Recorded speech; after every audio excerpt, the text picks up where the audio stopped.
திருவள்ளுவரின் வழியில் வாழ்ந்து வாழ்வின் உன்னத நிலையினை அடைய திருக்குறளோடு நாம் என்னும் இந்த நிகழ்விலே இணைந்திருக்கின்ற உங்கள் அனைவருக்கும் முதற்கண் வணக்கம்.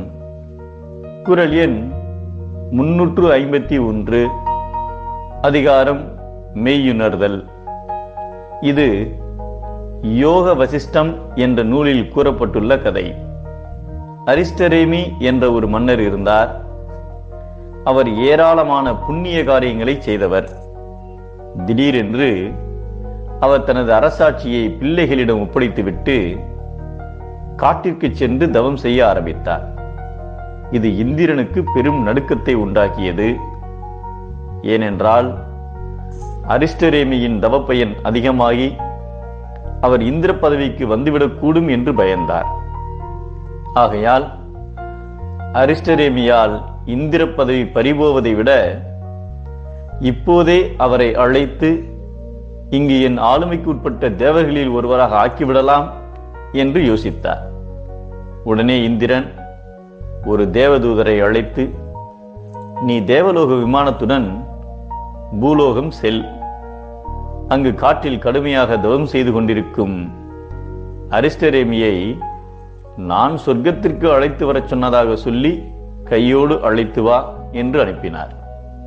தேவதூதர் தேவலோக விமானத்துடன் அரிஸ்டரேமியிடம் வந்து இந்திரன் தெரிவித்த கருத்துக்களை கூறினார்.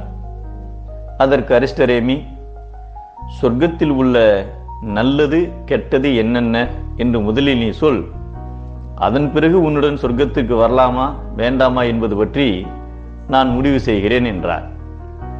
அதற்கு அந்த தேவதூதன், இந்த உலகத்தில் மக்கள் செய்யும் புண்ணியத்திற்கு ஏற்ப மறுமையில் அவர்களுக்கு சொர்க்க வாழ்க்கை அமைகிறது.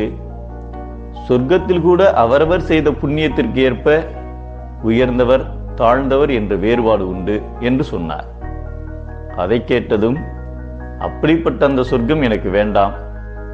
எனது நோக்கம் சொர்க்கத்தில் இன்பம் அனுபவிப்பதோ அல்லது இந்திர பதவியில் அமர்வதோ அல்ல. மாறாக முக்தி பெறுவதே எனது முடிவான லட்சியம்.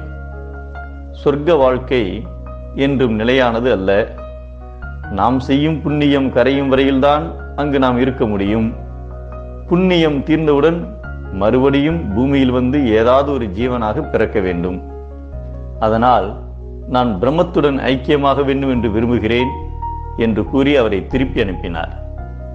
பொய்யானவற்றை உண்மை பொருள் என்று உணர்கின்ற மயக்க உணர்வினால் சிறப்பில்லாத இன்பப் பிறவி உண்டாகும் என்பதை பொருள் அல்லவற்றை பொருள் என்று உணரும் மருளானாம் மானா பிறப்பு என்கிறார் நம் தெய்வப்புலவர் திருவள்ளுவர்.